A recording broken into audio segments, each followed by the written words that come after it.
Oh, praise the Lord, praise the Lord, praise the Lord. Nous sommes bénis aujourd'hui dans le nom de notre Seigneur Jésus, celui qui nous a encore accordé la grâce de partager encore les paroles du réveil matinal. Seulement que cette fois-ci, les paroles du réveil matinal vont aussi être enregistrées directement sur vidéo. Et si vous qui êtes en train de nous écouter fidèlement, à chaque fois que vous aurez besoin de l'enseignement tout entier, vous allez pouvoir aller sur notre page YouTube Évangéliste Béni Gbadekpe et télécharger les vidéos. Et n'oubliez pas de vous abonner à la page, de partager et d'inviter aussi beaucoup de personnes. Alors, nous allons prier. Cher Esprit de Dieu, merci pour ce moment très béni que tu nous as permis d'avoir dans ta présence. Nous voulons parler du sang, du mystère du sang de Jésus. Alors merci parce que tu es là, en train de nous enseigner. Ouvre nos compréhensions afin que, à partir de cet instant, que nous ne soyons pas seulement ceux qui écoutent seulement, mais que nous soyons des pratiquants de la parole de Dieu et que nous puissions avoir des témoignages au nom de Jésus. Amen. Nous sommes bénis. Nous allons commencer un nouvel enseignement aujourd'hui. Je ne sais pas quel thème je vais donner exactement à l'enseignement, mais je préfère l'appeler le mystère dans le sang de Jésus, ou bien le mystère du sang. Parce que quand on dit le mystère du sang de Jésus, plusieurs vont croire que c'est seulement le sang de Jésus qui a un mystère. Non. Le sang de Jésus n'est pas seulement le mystère. Le sang humain aussi est un mystère. Tout ce qui est sang, quand nous allons dans Lévitique 17, le verset 11, la Bible dit que vous ne devez pas le manger parce que la vie de la chair se trouve dans le sang. Cela veut dire que quand vous voyez un animal, la vie de l'animal se trouve dans le sang. Quand on voit la poule, par exemple, la vie de la poule se trouve dans le sang de la poule. Quand on voit un mouton, la vie du mouton se trouve dans le sang du mouton. Quand on voit un être humain, la vie de l'être humain se trouve dans le sang de l'être humain. Alors, quand vous voyez le sang de Jésus, alors, la vie de Dieu se trouve alors dans le sang. Tu vois la différence? Quand tu vois un homme, vous avez le sang humain. Quand vous voyez maintenant Jésus, vous avez le sang de Dieu. Mais la vie de Dieu se trouve dans le sang de Jésus. Mais aujourd'hui spécialement, nous allons commencer. C'est un long enseignement que nous allons faire. Et je ne sais pas quand est-ce qu'on va terminer, mais plutôt on va au moins commencer. Nous allons parler des 7 aspersions du sang de Jésus. Les 7 aspersions du sang de Jésus. Amen. Des 7 parties différentes de son corps. En 7 endroits différents. Par 7 différentes personnes. En 7 différentes positions. Pour 7 bénéfices, c'est-à-dire 7 raisons. Amen. Pour 7 différents types d'êtres. Je me rappelle, je ne me rappelle plus de l'année, mais c'était en 2018. Quand je commence un thème comme ça, le thème ne finit plus. Quand je commence un thème, je dis que le thème va faire 1 mois. Le thème peut faire jusqu'à 6 mois. Et ma femme me dit, mais Béni, tu as tes thèmes de 1 semaine qui deviennent 1 an là. Il faut nous débarrasser de ce thème-là. Prends notre thème. Parce que c'était tellement rempli de révélations que quand je commence, je n'en dis pas fini. Surtout quand je vais parler du jardin d'Éden, des 3 chapitres de Genèse là, je peux faire des années là-bas sans sortir. Mais c'est une grâce. Dieu est en train de nous renouveler encore nos forces et nous allons le servir encore mieux. Alors, pour parler des 7 aspersions du sang, nous allons aller dans Lévitique parce que le sang qui est versé pour la première fois, ce n'est pas le sang de Jésus. Ce n'est pas le sang de Jésus. Amen. Pendant que j'ai en train de parler maintenant, le Saint-Esprit a envie de multiplier encore le thème. Il a envie d'apporter d'autres choses encore au thème, je vais la noter. Et quand je vais finir par la grâce de Dieu, l'Esprit de Dieu va m'aider à compléter encore. Amen. Et l'Esprit de Dieu me dit les 7 différences qui ont existé. Les 7 différences qui ont existé. Alléluia. J'aime le Seigneur tellement. Amen. Les 7 différences qui ont existé. Bon, y compris celui de Jésus. Hein. Ok. Maintenant, nous allons aller dans le livre de Lévitique 4 et dans le verset 6 et le verset 17. Il faut aller rapidement avec moi. Dans Lévitique 4, nous allons lire le verset 6 et le verset 17. Nous allons voir que les 7 différentes aspersions de sang là, ça n'a pas commencé avec Jésus. Ça était là avant l'arrivée de Jésus. Amen. Maintenant, nous sommes dans le chapitre 4, verset 6. Il dit, il trempera son doigt dans le sang et il en fera 7 fois l'aspersion devant l'Éternel, en face du voile du sanctuaire. Praise the Lord. Il trempera son doigt, sa main, dans le sang, et il en fera 7 fois l'aspersion. Amen. Devant l'Éternel, en face du voile du sanctuaire. Allons dans le verset 17. C'est la même chose toujours. Alléluia. Il trempera son doigt dans le sang et il en fera 7 fois l'aspersion devant l'Éternel en face du voile. La Bible dit quoi? Le sacrificateur qui est seulement réservé que pour les Lévites doit mettre son doigt dans le sang et faire 7 aspersions comme ça. Amen. Dans le sanctuaire, devant la voile, 7 aspersions. Alors, si le sacrificateur doit prendre le sang pour faire cette aspersion avant que le sacrifice ne soit validé, alors Jésus également, quand il sera là pour faire notre sacrifice, pour faire l'aspersion de son sang pour que je sois sauvé, ça doit être à 7 fois et à cet endroit au moins. Parce que le sacrificateur ne doit pas répéter ça. Il doit le faire dans différents endroits. Après, je vais vous donner le verset qui montre les différents endroits qu'il doit le faire. Il doit le mettre dans l'oreille droite, le mettre à l'orteil, au pouce et à l'orteil. Tu vois? Il le met à l'oreille. Amen. Il le met au pouce. Je vais vous montrer ça. Il le met une partie sur le corne de l'arche de l'alliance. Et puis le reste, il le verse au pied de Dieu. Tu vois? Donc, Lévitique 4, le verset 6 et le verset 17 montrent que l'aspersion du sang doit être 7 fois. Amen. Maintenant, quand Jésus-Christ est venu pour donner son sang pour nous qui sommes ses enfants, il l'a aussi fait 7 fois. Et nous allons voir aujourd'hui comment est-ce qu'il a fait. La dernière fois, l'Esprit de Dieu m'a révélé quelque chose qui m'a tellement tourmenté. Je ne suis pas là pour changer la Bible. Hein. Je suis insignifiant pour changer les Écritures. Mais je vais vous amener une révélation et toi-même tu vas aussi voir ça avec moi. Avant de continuer, je vais te dire une chose. Ceux qui nous ont enseigné hier ne nous ont pas menti. Hein. Non. Ils ont donné les révélations et les vérités selon leur temps. Jésus dit, j'ai beaucoup de choses à vous enseigner maintenant, mais vous ne pourrez pas le recevoir. Cela voudrait dire qu'il y avait beaucoup de choses que Jésus devait faire.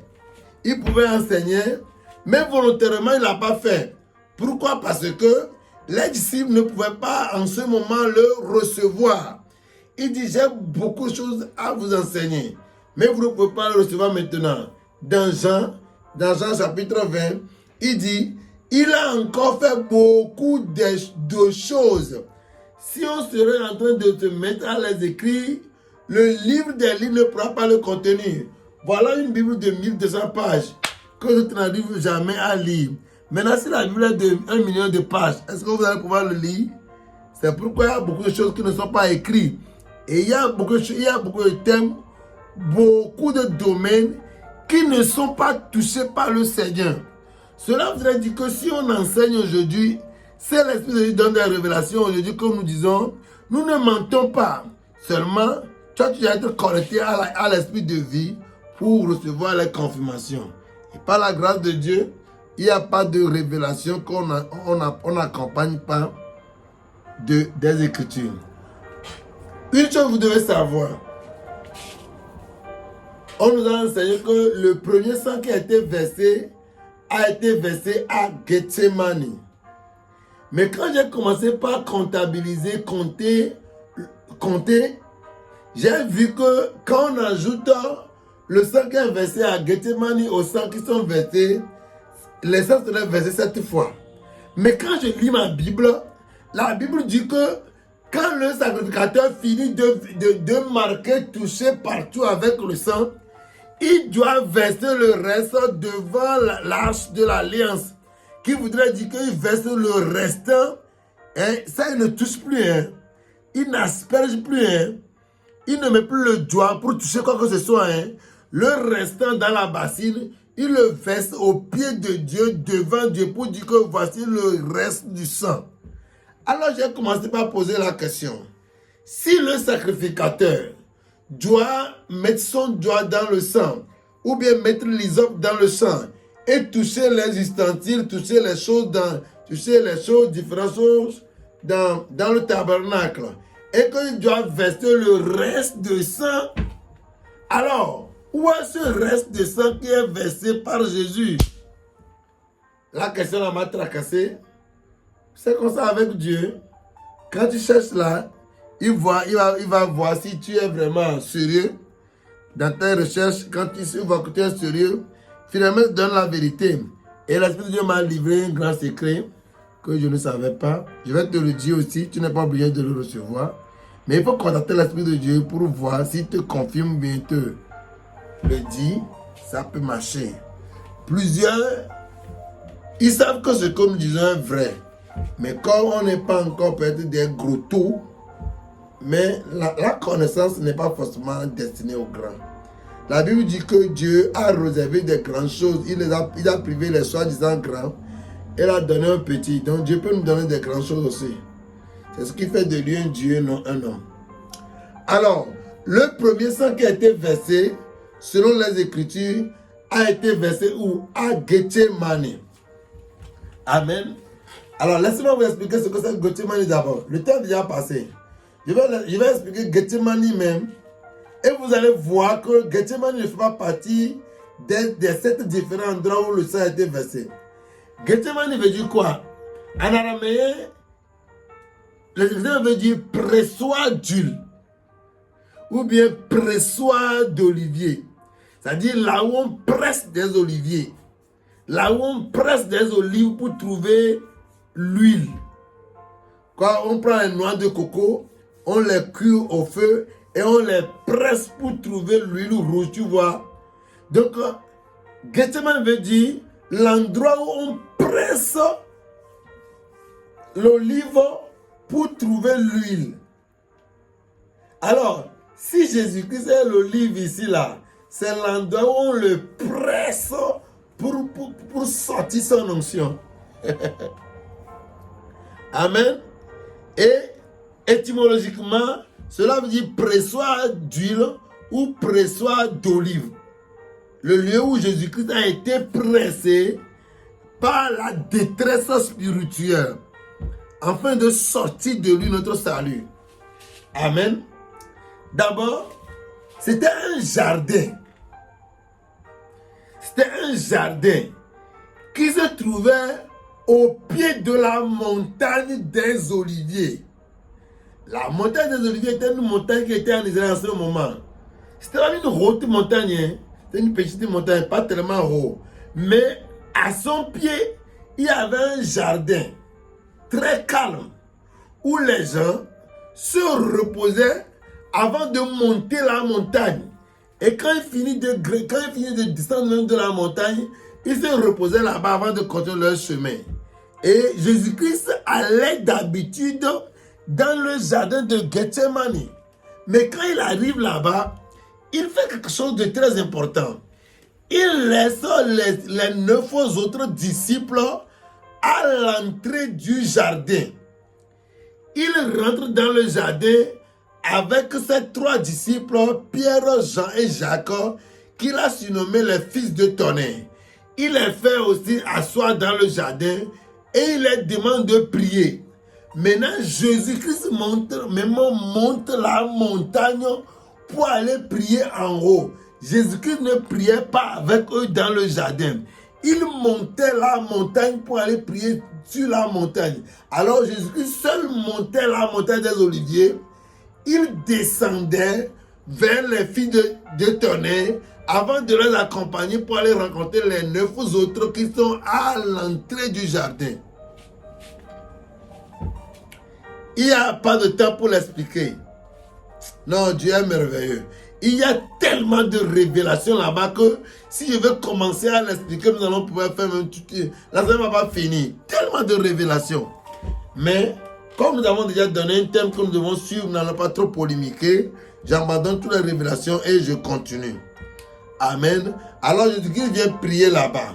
Si tu veux bien le comprendre, tu peux lire le livre de Matthieu à partir de Matthieu chapitre 26. Amen. Tu peux lire chapitre 26 hein, et tu pourras mieux comprendre. Oh, alléluia. Soulève les mains, nous allons prier. Parce que ces gens de révélation, si l'Esprit de Dieu même ne dit ça va pour te l'expliquer, tu ne pourras pas le comprendre. Soulève les 2 mains, dis avec moi, Seigneur Jésus, merci pour la grâce que tu as de mettre en moi. Quand j'obtiens plus de révélation, j'obtiens plus d'onction, j'obtiens plus de grâce, j'obtiens plus d'impact, je serai encore plus prêt à avancer au nom de Jésus. Et Torinamas, Sebali Kanabrote, Karanamaso Kaparaliha. Oh, alléluia. Oh, praise the Lord. Alors nous avons expliqué Gethsemane pour dire que c'est un lieu où on presse l'huile. J'ai dit que c'est un jardin qui est au pied d'une montagne. Je vais vous montrer la similitude entre le jardin de Gethsemane et le jardin d'Éden. Si vous lisez dans Ésaïe 14, Ézéchiel 28, vous allez comprendre que le diable était sur la montagne de Dieu. Quand il a désobéi à la montagne, il a été chassé sur la terre. Il était l'unique personne qui allait à la montagne de Dieu. Praise the Lord.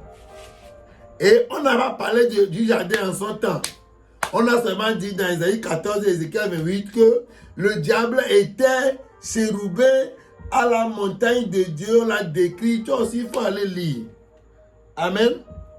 Maintenant, nous voyons que maintenant, quand on a chassé le diable, on a maintenant déposé Adam dans le jardin d'Éden.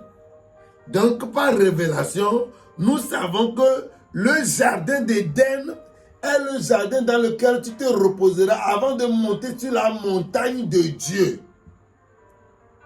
Est-ce que tu me comprenez? Dieu est sur la montagne. Et dans le temps, Lucifer allait là-bas pour le servir. Et il revenait dans le jardin, il venait passer par le jardin pour aller faire son travail.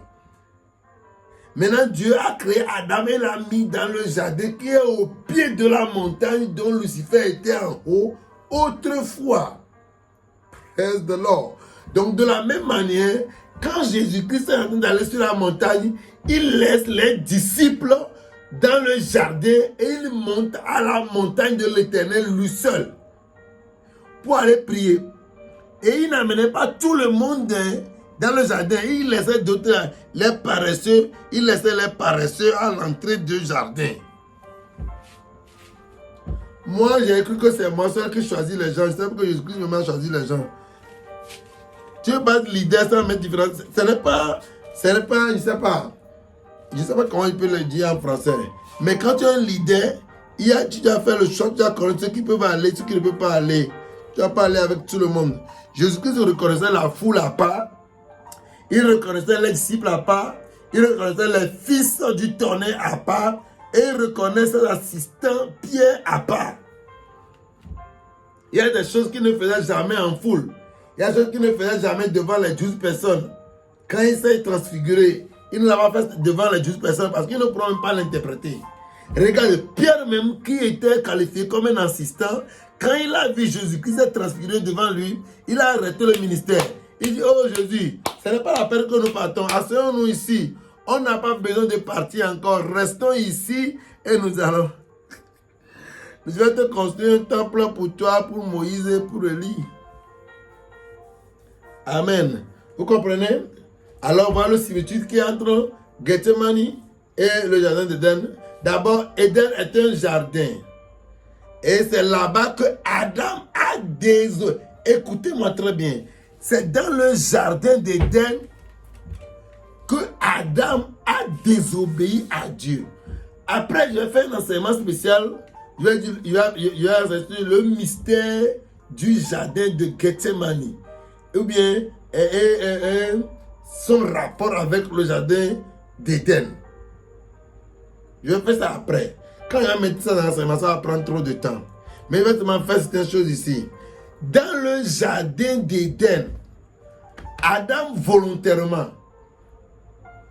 a abandonné la volonté de Dieu pour faire sa propre volonté. Quand l'Esprit de Dieu m'enseignait, je l'ai demandé, cet esprit, Adam a abandonné ta volonté pour faire la volonté du diable. Il dit non, il n'a pas fait la volonté du diable, il a fait sa propre volonté. Il dit pourquoi? Il dit que le diable était petit, le diable était trop petit pour imposer quoi que ce soit à Adam. Donc il te dit, au lieu de dire que c'est Dieu qui m'a poussé là, dit que j'ai fait, soyez responsable. Je n'avais pas compris. Hein. Je me suis dit, moi je croyais que le diable Adam t'a désobéi pour faire la volonté de Dieu. You know? Il a fait sa propre volonté. C'est ce qu'il voulait. Le diable a seulement aidé.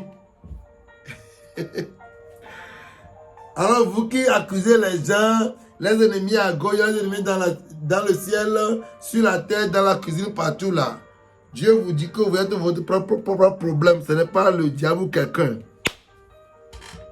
Amen. Donc, dans le jardin, il a abandonné la volonté de Dieu pour sa propre volonté. Et Jésus, dans le jardin de Gethsemane, Jésus également, écoutez-moi, hein, Jésus également a abandonné sa volonté pour refaire la volonté de Dieu. Pourquoi? Adam était le premier Adam. Et Jésus était le deuxième et le dernier. Si vous dites seulement qu'il est seulement le deuxième, ce n'est pas suffisant. Il est le deuxième et le dernier Adam. Donc Adam a abandonné la volonté de Dieu pour faire sa propre volonté dans le jardin d'Éden. Quand toutes les conditions étaient réunies. Et Jésus a abandonné sa propre volonté et a fait la volonté du diable, la volonté de Dieu dans le jardin de Gethsemane où il n'y avait rien.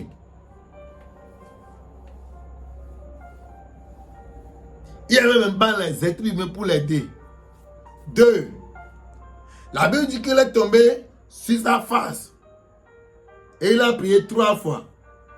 Non, je vais dire ça après. Ça, je crois que je vais prendre seulement 1 heure de temps pour parler du mystère de Gethsemane et sa relation avec c'est mieux. Sinon, si je vais rentrer dans ça, je ne vais pas finir aujourd'hui. Amen. Bon, comprenez que Gethsemane n'est pas le premier endroit où Jésus-Christ a versé, n'est pas le premier. Comprenez que Gethsemane, le sang que Jésus-Christ a versé à Gethsemane, le sang là n'est pas le sang qui doit être versé pour le sacrifice. Je vais vous expliquer le sang qui a été versé à Gethsemane. Quand nous allons dans le Genèse 3, chapitre 3, la Bible dit que quand Adam a péché et que Dieu est venu, Dieu est parti rapidement dans la brousse. Il est parti chercher des bêtes. On n'a pas donné leur nom. Mais la sagesse et la compréhension peuvent nous dire que c'est les brebis. Dieu est rapidement allé dans la brousse pour trouver les brebis de Adam. Il y a l'agneau de Dieu, tué par Dieu, différent de l'agneau de Dieu tué par les hommes, différent de l'agneau des hommes tué par Dieu et différent de l'agneau des hommes tué par les hommes. En ce moment, Dieu est parti prendre les agneaux des hommes et lui-même il a tué. Cela voudrait dire que la collaboration, mais le sacrifice n'était pas 100%. L'agneau appartenait à Adam. Donc, elle ne pouvait pas jouer le rôle à 100%. Pourquoi? Si moi-même, je deviens esclave du diable, par ma désobéissance à Dieu et mon obéissance au diable, mon agneau aussi est devenu son esclave. Tout ce qui m'appartient appartient également. Alors, si Dieu avait trouvé un agneau dans les cieux en ce moment-là, il allait traiter le problème là en même temps. Mais Adam était irresponsable. Il n'avait pas reconnu ses défauts, sa faiblesse et son échec. Il était là à doiter et à culpabiliser les autres sans lui-même. Alors, quand tu n'es pas conscient de là où tu es tombé, si tu n'es pas reconnaissant de ta faiblesse devant le Seigneur, il ne pourra pas t'aider. Et en ce moment-là, le diable était là, fixant la terre, regardant Dieu. Il n'est pas seulement un père, il est aussi un juge. S'il avait fait autrement, le diable allait dire, pourquoi tu fais autrement, or que j'ai fait les mêmes choses, tu m'as chassé. Alors, Dieu ne pouvait pas se lever contre sa propre parole ou ses propres principes. Il était obligé de obligatoirement punir Adam. Et vous avez les passages sur la terre. Vous avez les passages. Vous vous rappelez quand Daniel est devenu un grand monument à Babylone et que Nebuchadnezzar n'aimerait plus jamais lui faire du mal. Quand les gens ont comploté contre Daniel, vu que la loi qui a voté contre Daniel, c'est la loi des Perses et des Médès, qui leur dit que la loi qui a permis à Nebuchadnezzar de s'asseoir sur le fauteuil royal, il ne pourra pas se lever contre la loi là. Comme c'est la loi là qui s'est levée contre Daniel, il ne pourra plus sauver Daniel. Il était là, il ne voulait pas que Daniel aille dans la fosse au lion, mais il n'avait pas de capacité pour le sauver. Alors il priait qu'au moins, si je n'ai pas pu le sauver, l'épargner de la fosse au lion, que son Dieu le sauve. C'est pourquoi dans la nuit, il n'a pas dormi. Le lendemain matin, il est venu le premier à l'entrée du trou d'un lion et il a dit à Daniel, le serviteur de Dieu vivant, ton Dieu t'a-t-il sauvé? Cela voudrait dire il ne voulait pas le condamner. Il ne voulait pas le condamner, mais la loi était déjà contre et la loi était plus grande que Nebuchadnezzar lui-même qui a la signé. On l'appelle la loi des Perses et des Médès. Dans les choses spirituelles, c'est la parole. Dieu ne pourra jamais se lever contre sa propre parole. Si quelqu'un pêche et est irresponsable, la personne va être punie. Écoutez-moi, quelle que soit la grâce qui coule aujourd'hui, le pécheur qui ne reconnaît pas son péché est puni par Dieu.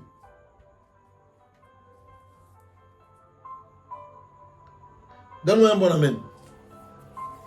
Tu es béni ce soir. Amen. Alléluia. Alors, Adam n'a pas reconnu cette défense en ce moment-là. Je vais quitter. Voilà. Tu vois, les révélations autour d'Adam et tout ça, c'est ceux qui prennent le temps. Excusez-moi, ça va prendre un an. Mais nous allons avancer. Je compte sur le Saint-Esprit par la grâce de Dieu. Alors, Dieu est parti rapidement tuer une bête. Bon, plusieurs bêtes et plusieurs agneaux. Il a pris le sang. Amen. Vous vous rappelez que quand Adam a péché, Adam s'est trouvé nu, n'est-ce pas? Il s'est retrouvé nu, n'est-ce pas? Or qu'il avait l'image de Dieu. Il était créé à la ressemblance de Dieu. Il devait rester dans la présence pour garder la ressemblance. Et voilà qu'il a péché, il est devenu orgueilleux et irresponsable. Quel que soit l'amour que Dieu a pour lui, il va être forcément chassé. Pourquoi? Parce qu'il n'a pas reconnu ses faiblesses. Alors, Dieu est parti tuer lui-même une bête, des bêtes, et l'a couvert du sang. En réalité, ce n'est pas la peau de la bête qui a caché la nudité. Ou bien on peut dire que la peau de la bête a caché la nudité physique de Adam. C'est très important.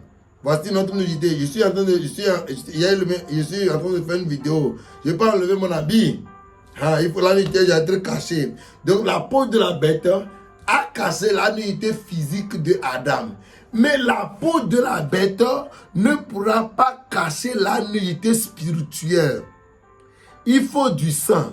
Donc de la même manière, le sang du bête qui appartient à Adam ne pourra pas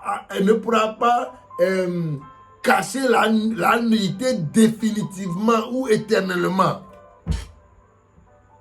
Alors Dieu a pris l'agneau de Adam, l'a tué et a pris son sang pour passer sur Adam, afin de cacher sa nudité spirituelle. 1. Garder son image qu'il a. 2. Préserver sa ressemblance. 3.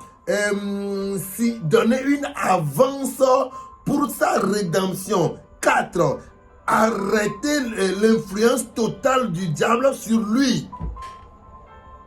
Il y a plus de 1000, mais prends les 4 ou 5 là.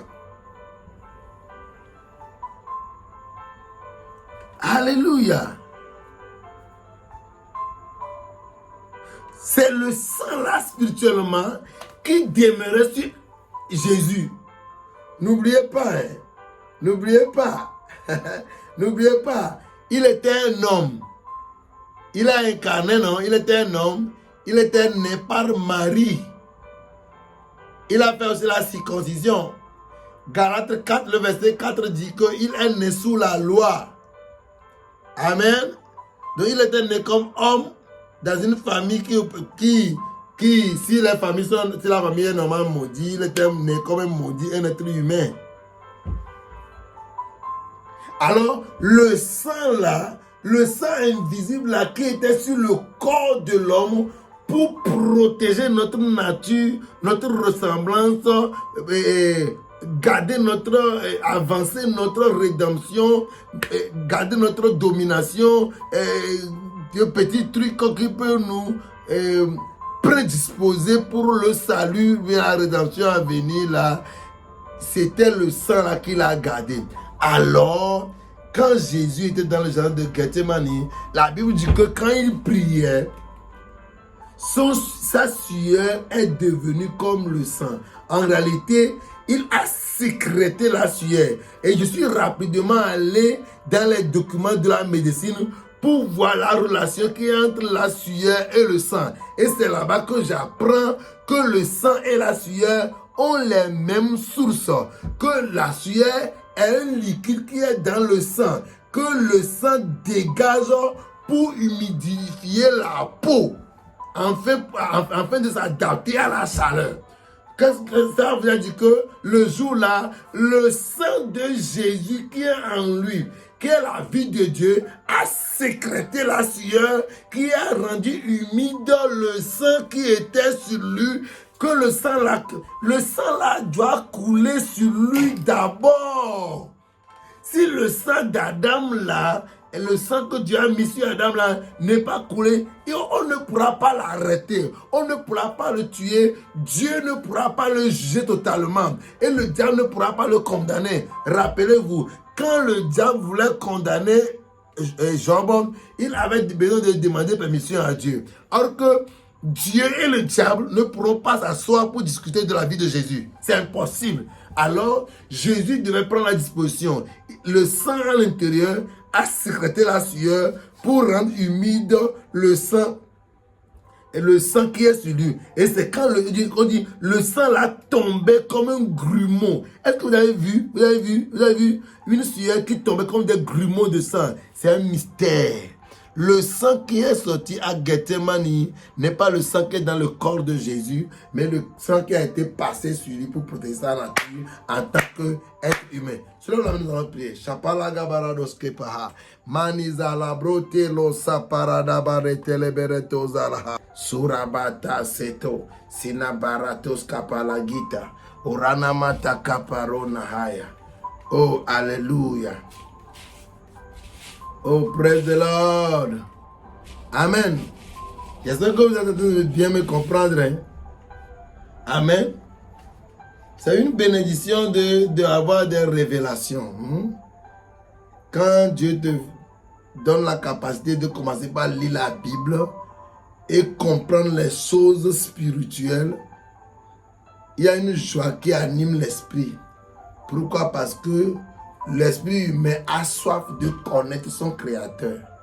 Et quand Dieu te donne la capacité de commencer par le connaître, c'est une bénédiction. Alors c'est aussi une grande bénédiction pour toi également, qui est en train de nous suivre en ce moment. C'est un moment très béni que nous ne devons pas rater.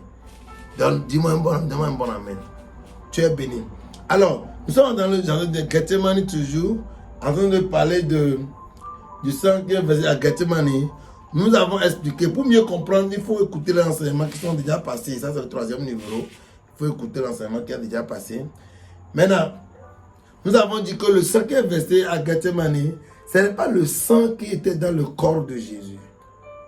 Le sang qui est dans le corps de Jésus a sécrété la sueur qui a,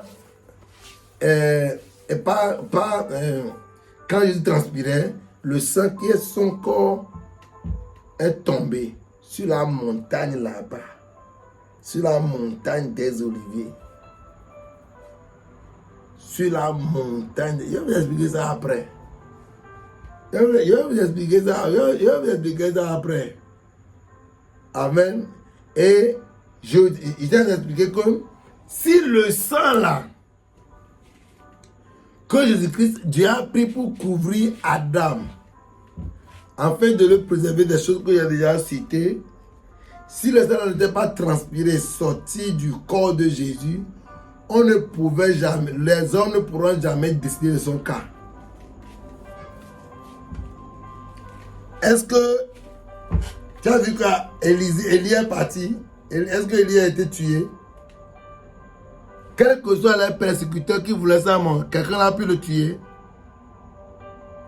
Combien de fois les Israélites ont voulu lapider Moïse? Est-ce qu'ils ont pu le tuer? Enoch n'est pas allé au ciel vivant. Hein? Il y a des gens qui ne pourront pas mourir. Pas parce que là où était mort que nous sommes créés pour mourir comme des moutons, non. J'ai un jour travaillé, j'ai un jour enseigné sur ça. Le chrétien ne doit pas mourir. Un jour je vais parler sur ça. Il y a des thèmes là. C'est quand tu vas avoir ta télévision là, où toi-même tu paies le prix du satellite que tu vas pouvoir enseigner.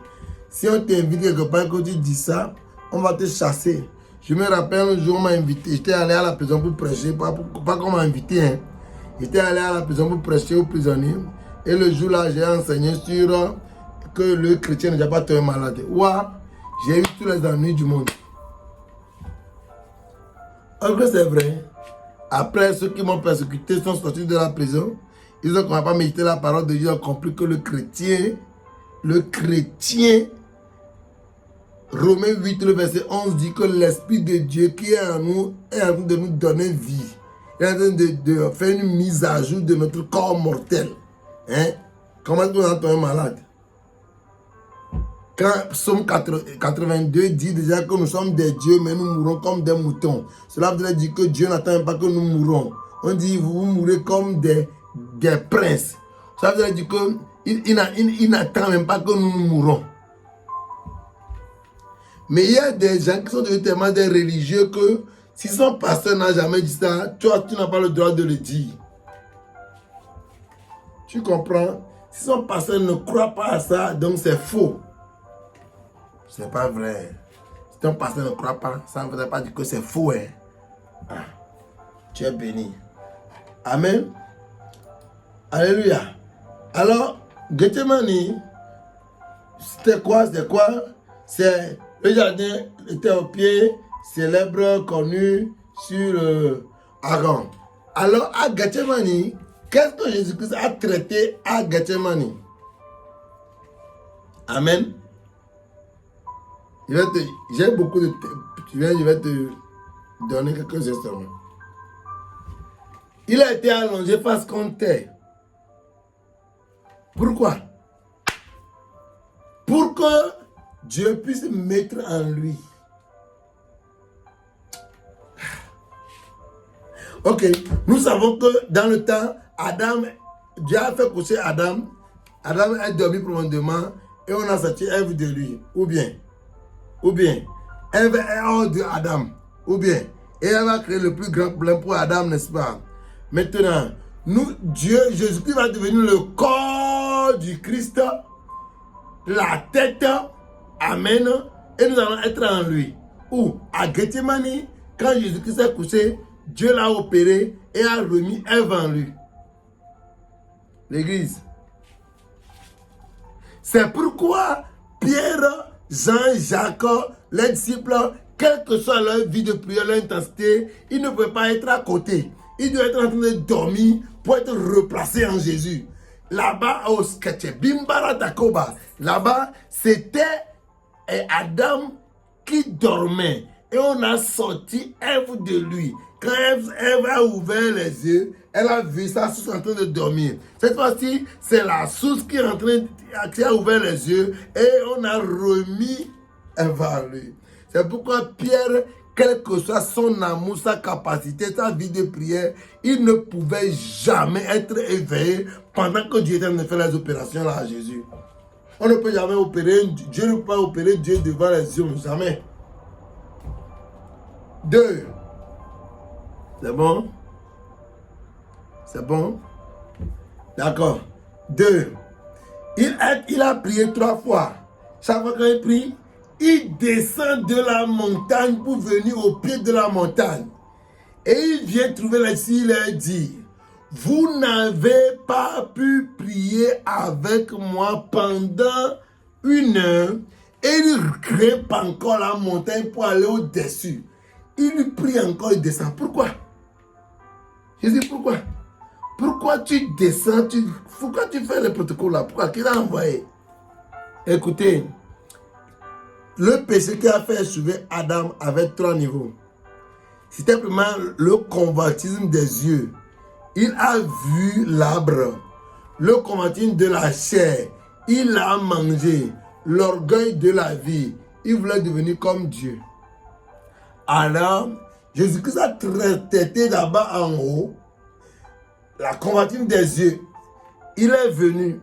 Il est reparti traiter la convoitisme de la chair. Il est revenu. Il a retourné traiter l'orgueil de la vie. Et il est revenu. Il ne se réveille pas toujours. Il dit, levez-vous, nous allons partir. C'est déjà fini, c'est déjà consumé, il a déjà géré. Pourquoi? Il ne pouvait pas participer. En ce moment, les disciples étaient comme Ève. Ils ont créé le problème, mais ils ne sont pas responsables.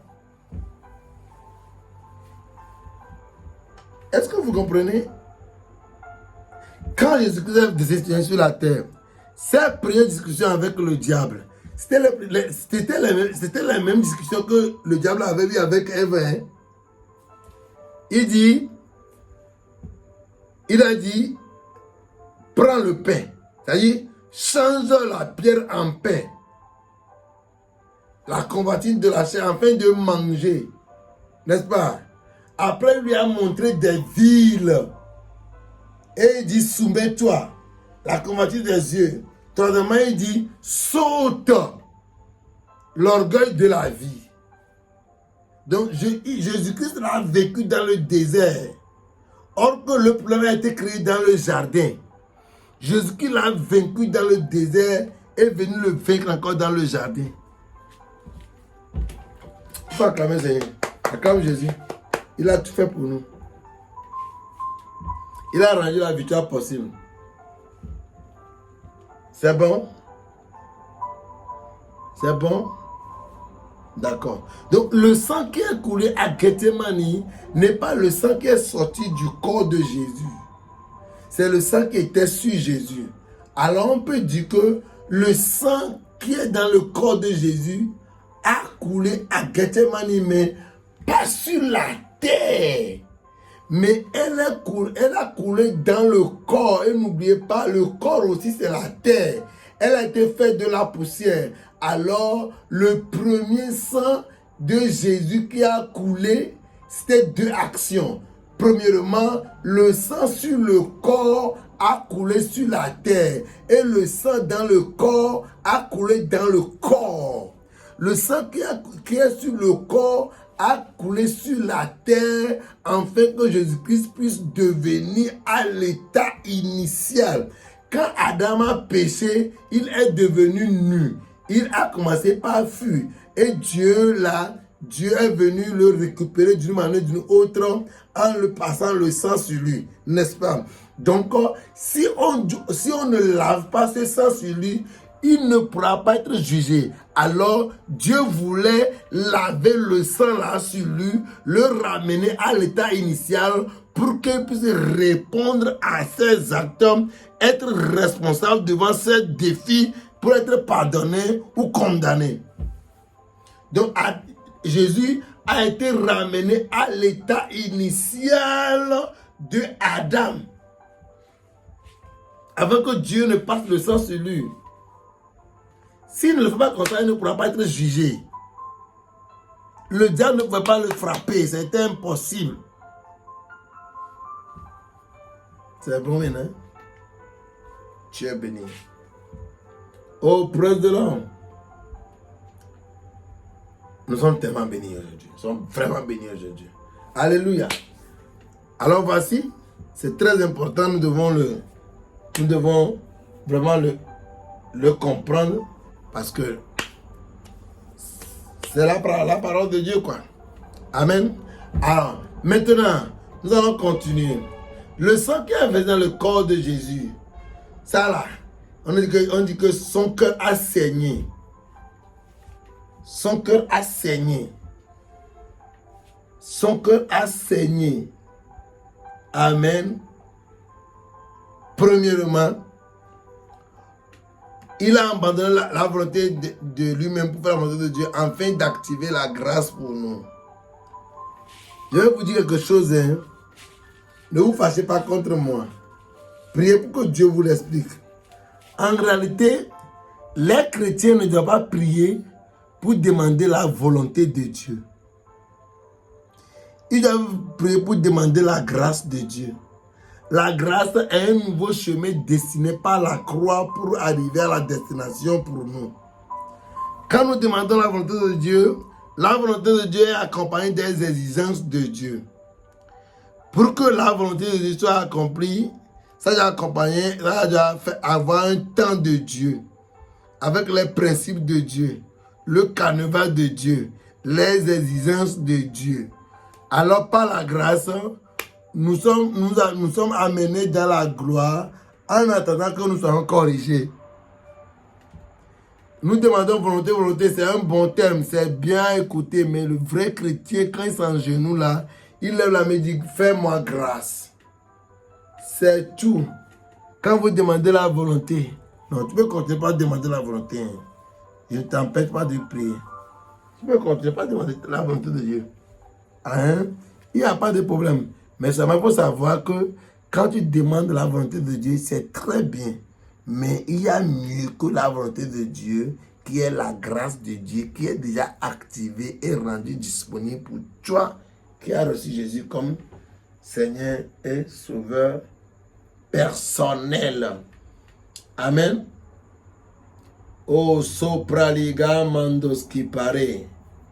Idigavo ranta la baraka barata. Sebrale katora balindo sekeli baranda. Melados qui paradeando kaba. Le sang sur lui est versé sur la terre. Amen. Afin qu'il puisse être jugé, ramené à l'état initial pour répondre à ses acteurs, être jugé être conscient. Maintenant, le sang qui est en lui, le sang qui est en lui, on dit que le cœur a saigné.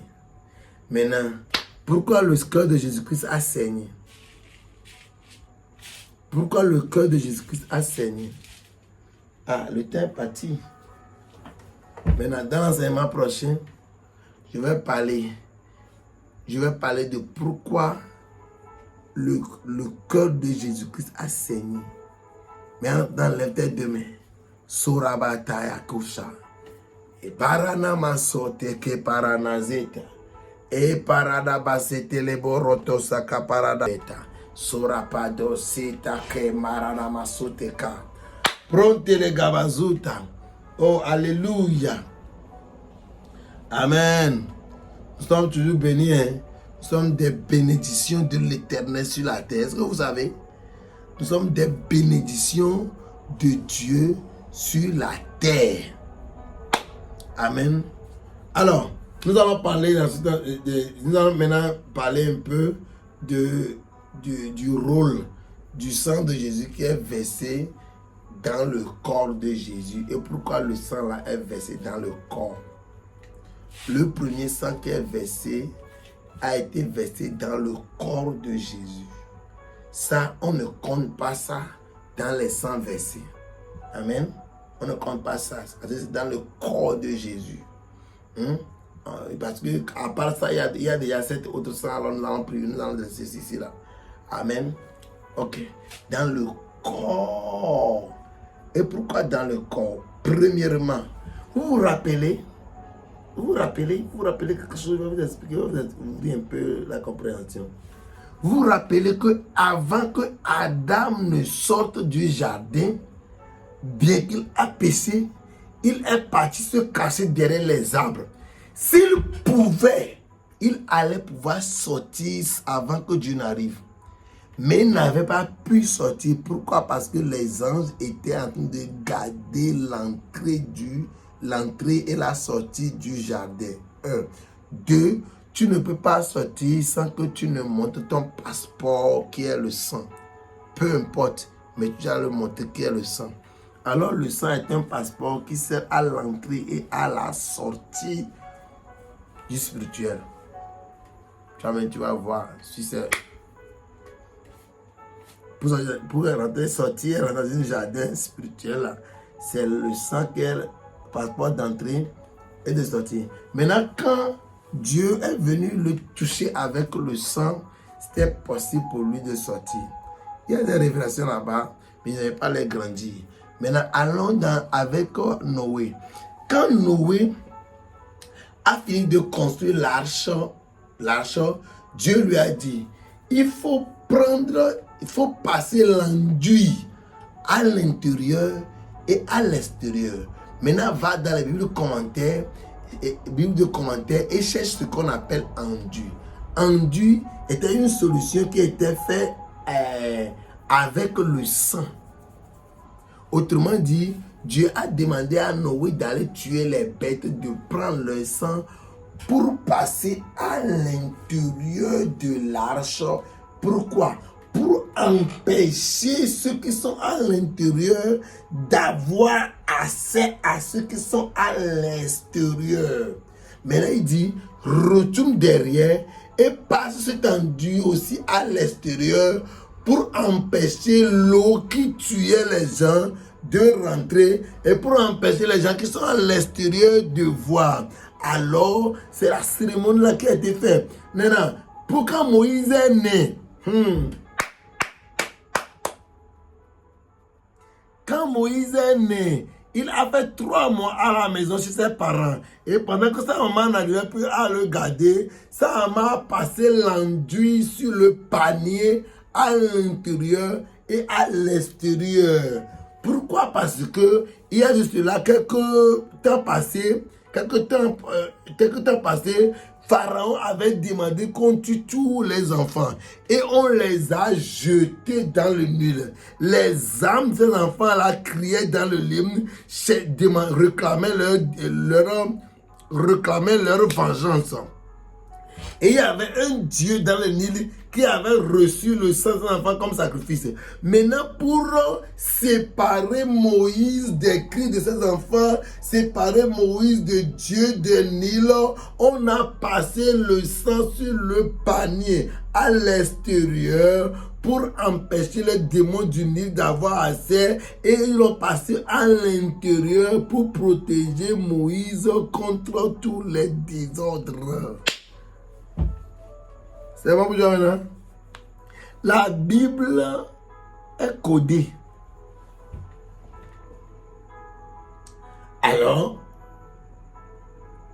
quand Adam a péché, Dieu a passé le sang à l'extérieur de son arche. Quand Jésus est venu, Dieu a commencé par passer d'abord le sang à l'intérieur de l'arche. C'est pourquoi? Pourquoi? Parce que avant, la communion était par proximité. Hein? Oui, proximité. Dieu était à côté et il doit voir le sang avant de voir la personne. Mais quand Jésus va aller sur la croix, Dieu sera en nous et doit voir le sang avant de voir la personne. Acclame le Seigneur. C'est bon pour toi? C'est bon? Alors le premier sang qui a été versé par Jésus a été versé à l'intérieur de l'arche. Elle a été passée à l'intérieur de l'arche, pas à l'extérieur. Et ce sang était le sang d'un cœur brisé. C'était la blessure intérieure. Pourquoi? Première raison des blessures intérieures. La première raison qui a fait couler le sang à l'intérieur, qui a fait saigner le sang de son cœur. Première raison. Il a été envoyé chez les siens, mais les siens ne l'ont pas reconnu.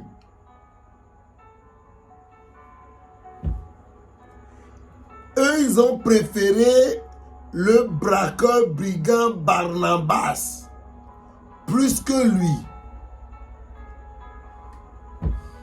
Deuxième raison, la divinité, Père, l'Esprit et la parole doivent se déconnecter de lui dans le jardin de Gethsemane. Pourquoi? Parce que si la divinité ne se déconnecte pas de Jésus, on n'allait jamais pouvoir l'arrêter jusqu'à voir mourir. Un Dieu ne pourra pas mourir. Alors sa capacité Dieu devait se déconnecter. Or que la capacité Dieu a trois sources. Elle vient du Père, de l'Esprit et de la parole. Alors son deuxième blessure intérieure qui a fait saigner son sang au maximum. Et c'est intéressant que le sang a dégagé la sueur qui a pu inonder le sang qui est sur lui et qui est capable de couler, tomber comme la pluie. Quand Dieu l'a abandonné. Deuxièmement, vous savez avec moi que si vous avez des dans la société, c'est l'homme sur qui tu as plus de confiance que tu vas mettre auprès de l'argent, n'est-ce pas? Judas était l'ami le plus intime préféré sur lequel Jésus avait plus de confiance que tout le monde. Il a remis la caisse.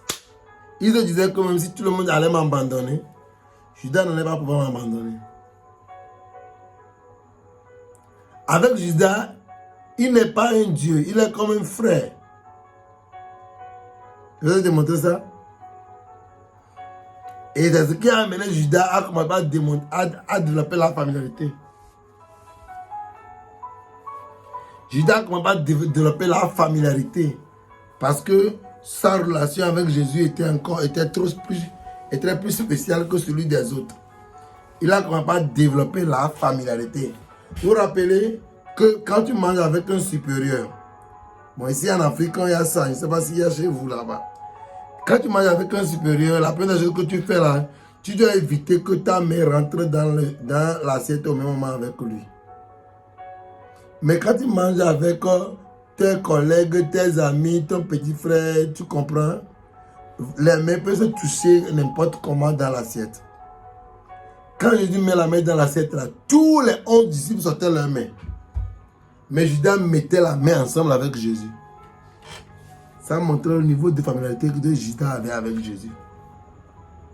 Son ami intime, sur lequel il avait plus de confiance, est parti le vendre pour 300 siècles seulement. Cœur brisé. Quatrièmement, son premier assistant qui allait partout avec lui, Monsieur Pierre, celui qui a même promis qu'il pourra même mourir à sa place, l'a renié. Le plan avec toi, c'est que je dis maintenant, tu me tiens en train de penser que ils l'ont fait après, ou bien? Va dans le chapitre 21. Jésus était en train d'aller à Jérusalem. Et il a demandé aux disciples d'aller dans la ville qui est devant. Que quelqu'un se rende d'attendre là-bas avec un agneau. Comment il a su? Hein? Comment il a su?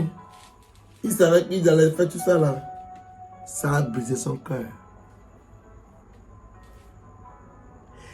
Tous les disciples ont commencé par le suivre de loin.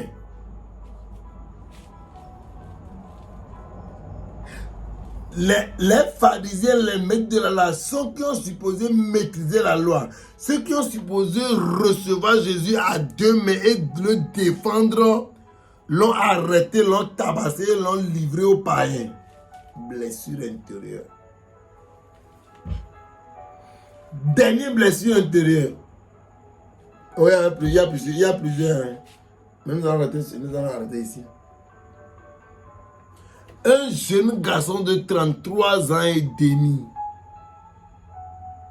rempli de vie et de virilité, vous le mettez nu, vous l'avez déshabillé, vous l'avez mis nu sur la croix pendant que les jeunes filles passaient, nu, un Dieu parmi les hommes.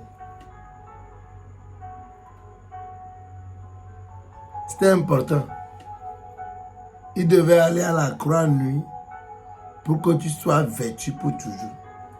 C'est pourquoi dans cet enseignement, nous allons parler aussi, avant la fin de l'enseignement, nous allons parler des 7 différentes positions adoptées sur la croix et leur bénédiction.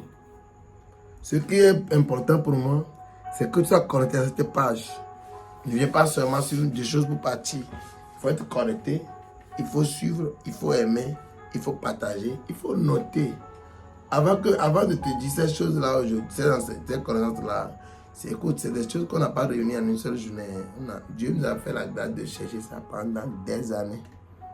C'est pourquoi nous sommes en train de communiquer ça avec tellement d'assurance, parce que nous savons qu'il n'y a pas de vérité à part ça. L'Esprit de Dieu nous a dit que ça, c'est la vérité. Et bien que nous ne l'avons pas vu ni lu directement, mais nous savons que c'était le cœur de Dieu révélé aux hommes. S'il te plaît, il faut acclamer Jésus qu'il a rendu possible. Alléluia! Oh, praise the Lord. Tu vois? Donc tu vois, nous sommes toujours dans Gethsemane. Maintenant nous allons quitter Gethsemane, c'est trop. Tu vois ce que le Seigneur de Jésus a fait? Donc, en conclusion, dans le jardin de Gethsemane, pour que tout le monde puisse comprendre, dans le jardin de Gethsemane, le sang qui est versé à Gethsemane, c'est 200.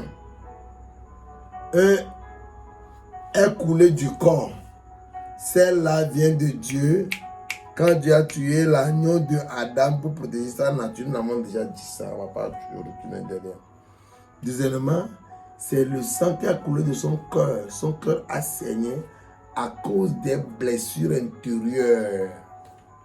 J'ai dit qu'il est envoyé chez les cieux. Les cieux l'ont abandonné.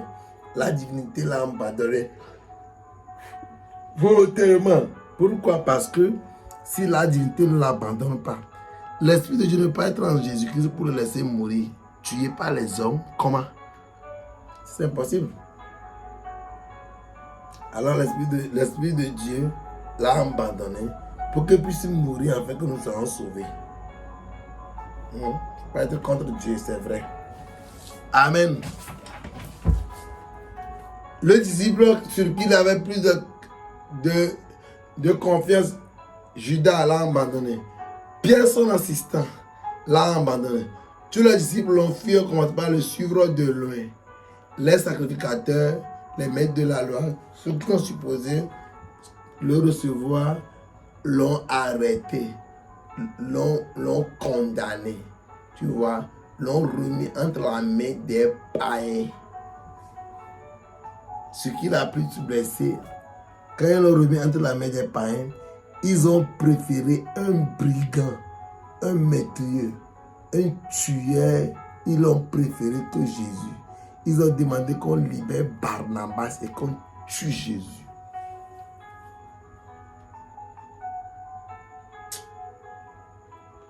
Que Dieu nous fasse grâce. Comment on va prier? Shatarabayandoska.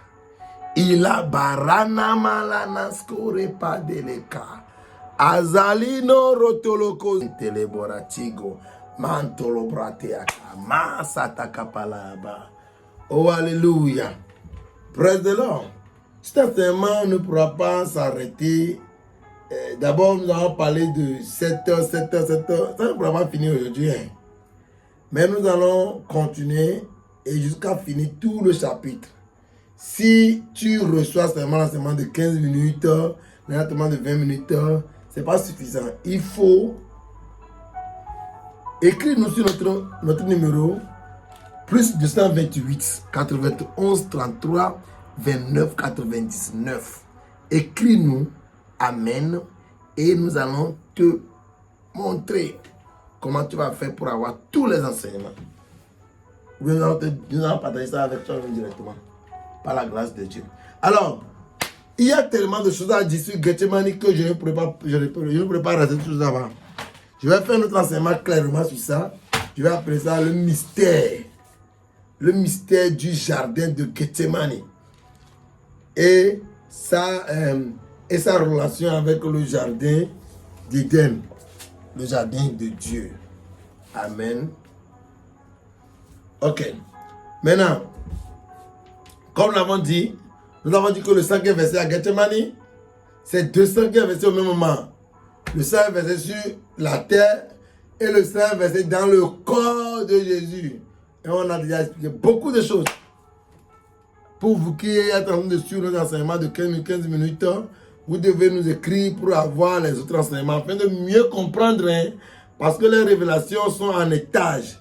Si tu n'écoutes pas le premier, tu ne pourras pas recevoir le deuxième ni bien le comprendre. Alléluia. Maintenant, nous allons parler du dos. Le dos de Jésus. Le dos de Jésus. Nous allons forcément nous arrêter sur le dos et continuer dans notre enseignement après. Le dos de Jésus. Praise the Lord. Oh, kaparalase, kaparalaya. Maintenant, nous allons aller lire le livre de Ésaïe. Amen. Nous allons lire le livre de Ésaïe. Ésaïe 53, le verset 5. Ésaïe 53, le verset 5. Rapidement.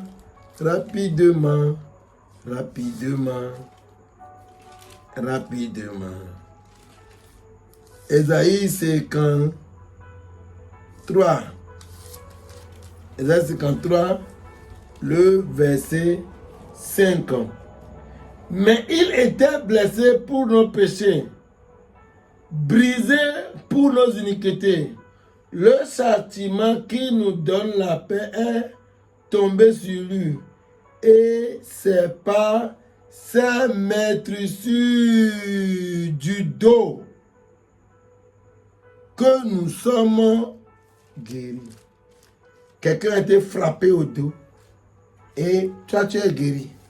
Non seulement tu es guéri, tu ne veux même pas garder la guérison, tu es là encore tombé malade. La santé divine, c'est notre vie en Jésus. C'est la santé que nous allons montrer aux parents pour leur dire que je n'ai pas encore l'argent, mais j'ai la santé. Non, là, croyez ça.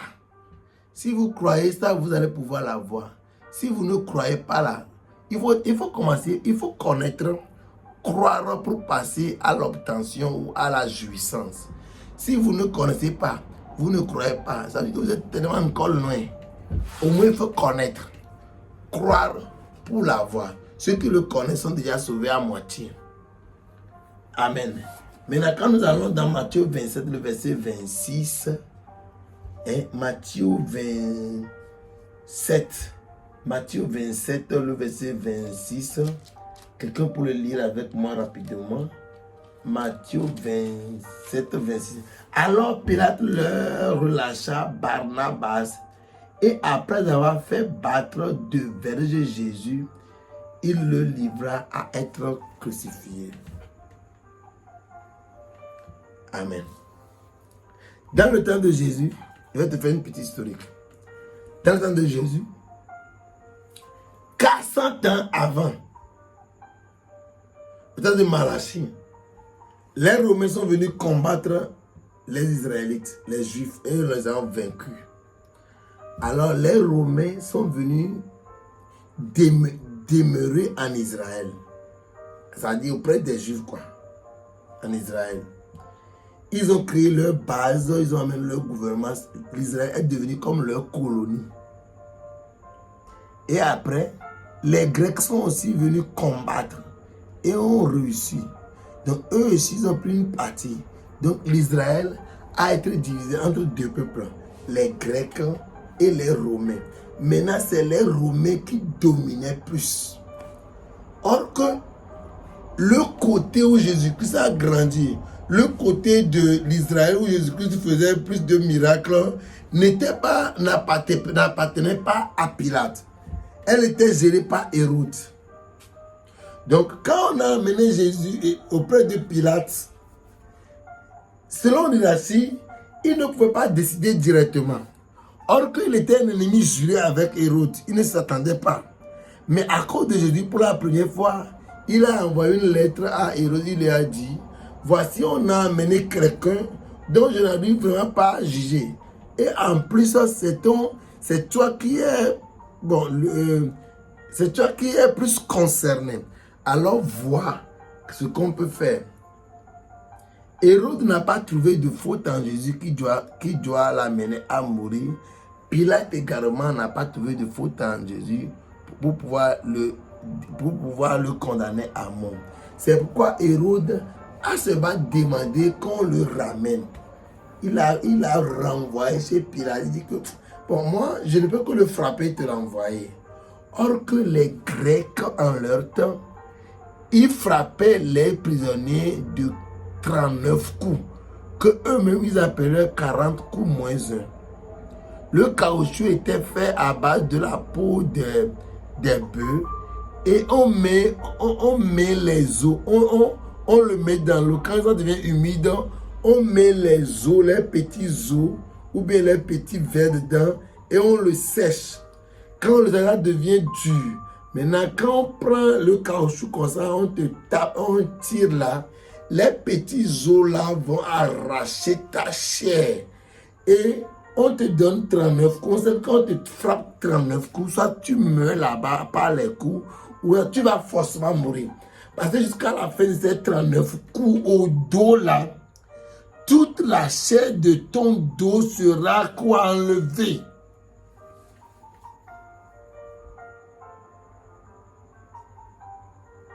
Or que c'est là-bas que Adam a mis tout le péché de toute la génération. Mais personne ne l'a tapé.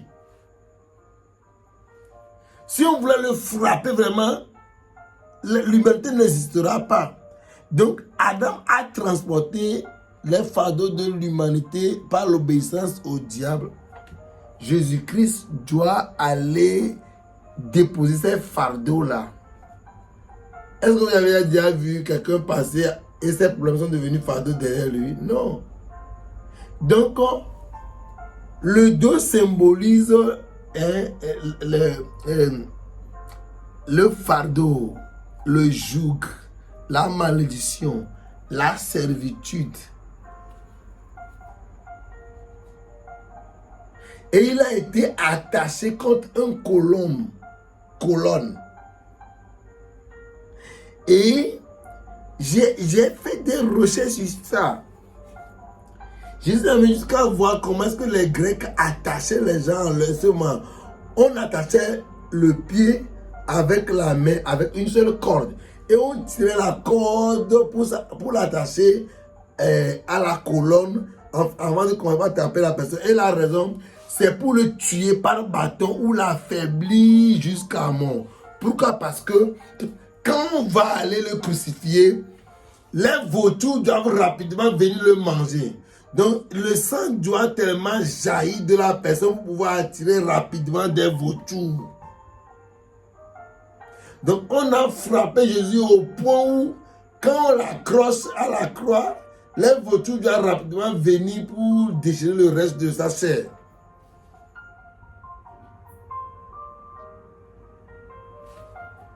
Pourquoi tu ne tombes pas malade? Mais tu as cancer. Tu as fibrome. Je vais prier pour quelqu'un. Touche l'écran.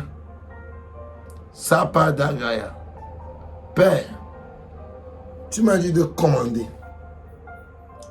Commander pour un enfant de Dieu, c'est sa nature.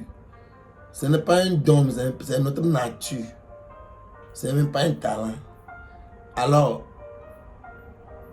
je ne sais pas quand est-ce que la personne va écouter ou bien voir cette vidéo. Mais je mets l'onction de domination sur cette image, cette vidéo. Partout où elle sera écoutée, je déclare que l'onction de restauration pénètre le cœur et le corps de celui qui l'a écouté. Pushte gohambe tito. Mini dimintempan baladeja takaya. Saparataka mandoskapa. Free. Lève-toi. Teste-toi. Et c'est la chose que tu n'avais pas fait. À chaque fois que je parle là, Dieu m'a montré beaucoup de personnes en même temps. Mais, soit dans une petite vidéo, on n'a pas seulement quelques minutes, on ne va pas prendre ça pour faire autre chose. Écris à notre numéro pour témoigner. Plus 228 91 33 29 99. Tu es béni. Praise the Lord. Alors, le dos représente la vulnérabilité, la soumission, la servitude, la domination, l'assujettissement, l'esclavage, le rejet, la condamnation, le mépris. Il représente la partie exposée aux souffrances, aux fardeaux, aux jougs et aux oppresseurs. C'est les esclaves, les condamnés à mort, qui étaient frappés au dos jusqu'à mort. Or que le dernier Adam est venu pour prendre les coups du premier Adam qui a péché. Praise the Lord. Le dos veut dire quelqu'un qu'on a vaincu. Amen. Quelqu'un qui est en défaite.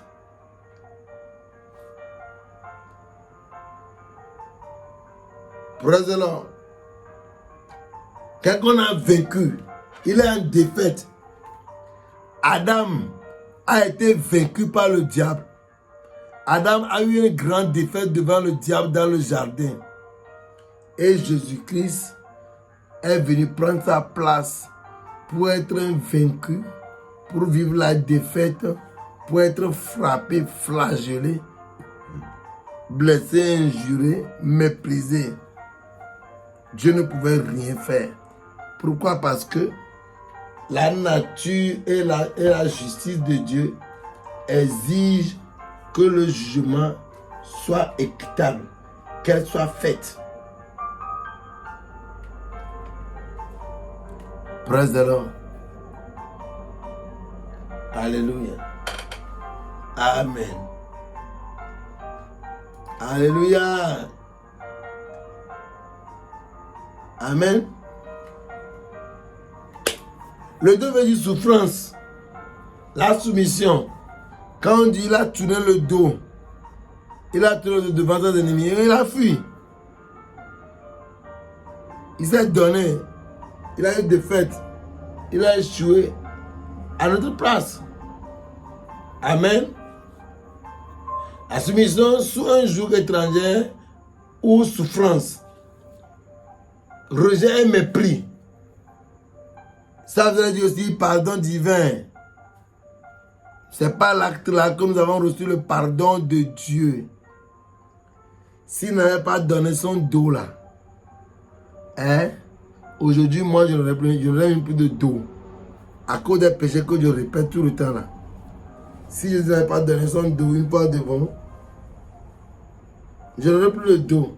Mais comme il a déjà donné son dos, il a été frappé jusqu'à ce que la chair du dos n'existait plus en ce moment-là. C'est pourquoi la maladie ne doit pas être un fardeau au dos.